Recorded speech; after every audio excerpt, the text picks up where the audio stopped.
हमारा तो पड़ोस का रिश्ता है, हमारा तो जन्म जन्मांतर का रिश्ता है।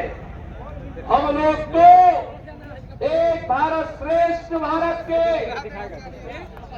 पथगामी है, अनुगामी है। हम लोगों के लिए महत्वपूर्ण है। बहनों और भाइयों, झारखंड की डेमोग्राफी चेंज की जा रही है। झारखंड के अंदर व्यापक पैमाने पे धर्मांतरण करने किए जा रहे हैं। लव जिहाद और लैंड जिहाद के नाम पर अराजक गतिविधियों को पनपाया जा रहा है।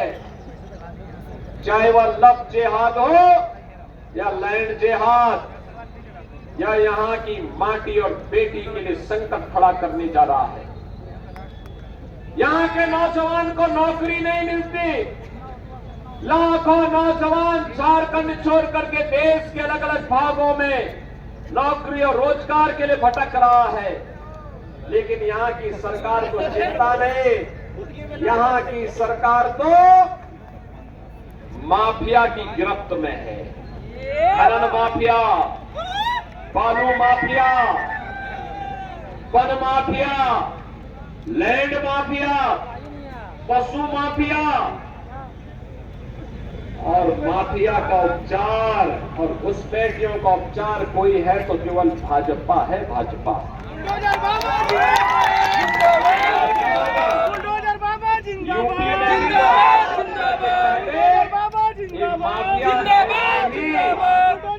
छापी और पिछले 7 वर्ष में यूपी के अंदर यह किया गया कि माफिया को हम लोगों ने जहन्नुम की यात्रा में भेज दिया। अब यूपी में माफिया नहीं है, अब यूपी में दंगा नहीं है, अब यूपी में कोई बेटी की सुरक्षा के साथ खिलवाड़ नहीं कर सकता।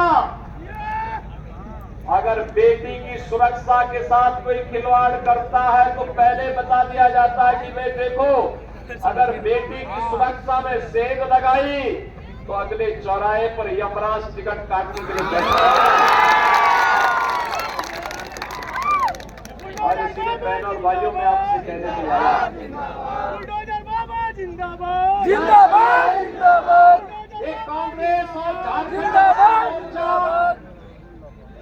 या फिर ये आरजेडी की सरकार केंद्र में भी थी। कांग्रेस को लंबे समय तक शासन करने का अवसर मिला, क्यों नहीं उन्होंने विकास कराया? क्यों नहीं उन्होंने नौकरी दी? क्यों नहीं उन्होंने रोजगार का सृजन किया? गरीबों का कल्याण क्यों नहीं किया? आज तो भाजपा कह रही है कि 23 नवंबर को परिणाम आएंगे, कमल खिलेगा, और कमल खिलते ही झारखंड की हर माता के खाते में हर महीने 2100 रुपया जाएगा। भारतीय जनता पार्टी ने कहा है एलपीजी का सिलेंडर 500 रुपए में मिलेगा और साल में 2 मुफ्त में भी उपलब्ध करवाएंगे। भारतीय जनता पार्टी ने कहा है कि बेरोजगार नौजवान को जो ग्रेजुएट और पोस्ट ग्रेजुएट हो हर महीने 2000 रुपया देंगे बेरोजगारी भत्ता के रूप में। सरकार बनते ही पहली कैबिनेट में 1.5 लाख नौजवानों के लिए नौकरी के विज्ञापन जारी हो जाएंगे। और सरकार ने ये भी घोषणा की है पीएम इंटर्नशिप स्कीम में यहां के नौजवानों के इंटर्नशिप के लिए 5000 रुपये हर महीने उपलब्ध करवाएंगे। बहनों और भाइयों, ये काम कांग्रेस और झारखंड मुक्ति मोर्चा ने क्यों नहीं किया? ये विकास नहीं करा सकते, गरीबों का कल्याण नहीं करा सकते? भाजपा ने तो कहा है आएंगे 21 लाख गरीबों को एक आवास उपलब्ध करवाएंगे। 21 लाख गरीबों को ये काम, ये लोग गरीबों का हित नहीं कर सकते, बेटी और व्यापारी को सुरक्षा नहीं दे सकते, और अयोध्या में राम मंदिर का निर्माण भी नहीं कर सकते।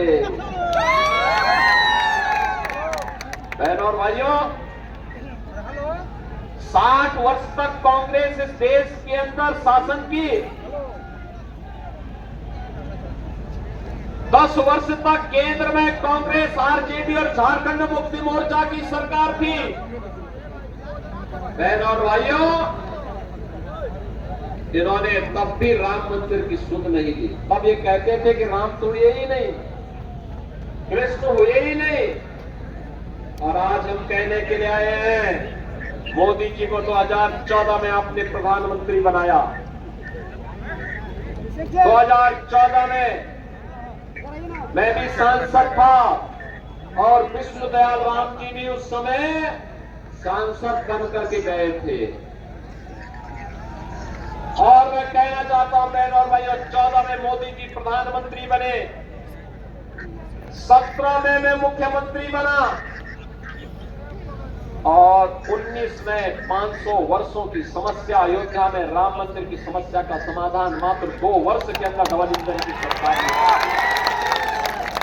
ये डबल इंजन की सरकार का मतलब समस्या का समाधान। कांग्रेस, झारखंड मुक्ति मोर्चा और आरजेडी का मतलब समस्या पैदा करने वाले दल। ये समस्या है, भाजपा समाधान है। और इसीलिए मैं कहने के लिए आया हूं, 500 वर्ष इसलिए इंतजार करने पड़े क्योंकि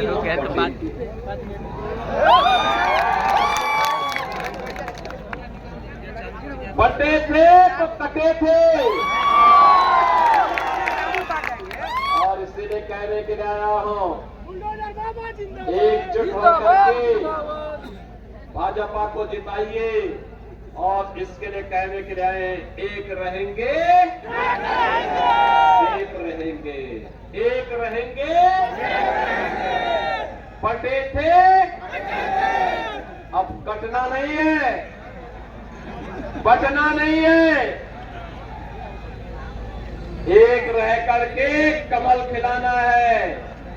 मां लक्ष्मी को कमल के आसन पर ला करके झारखंड को एक विकसित राज्य के रूप में स्थापित करना है। और ये भाजपा का संकल्प है। इसी संकल्प के साथ आज मैं आपके पास आया हूं आलोक चौरसिया को समर्थन मांगने के लिए। आलोक जी तो आपके विधायक भी है, एक युवा है, जुझारू है, सब परिस्थितियों में लड़ना जानते हैं। और इसीलिए मैं आपके आह्वान करने के लिए आया हूं, से आलोक चौरसिया को भारी बहुमत से विजयी बनाइए। आपका आशीर्वाद प्राप्त होगा, सभी लोगों का विकास। और पीछे टंकी के ऊपर चढ़े हुए लोगों को सड़क के किनारे भी जितने हैं, सबसे मैं कहूंगा आप सब मिल करिए। आपका आशीर्वाद चौरसिया को प्राप्त होगा, सभी को होगा। चिन्ह पर विजय बना के भेजेंगे। मेरे साथ बोलेंगे, भारत माता की।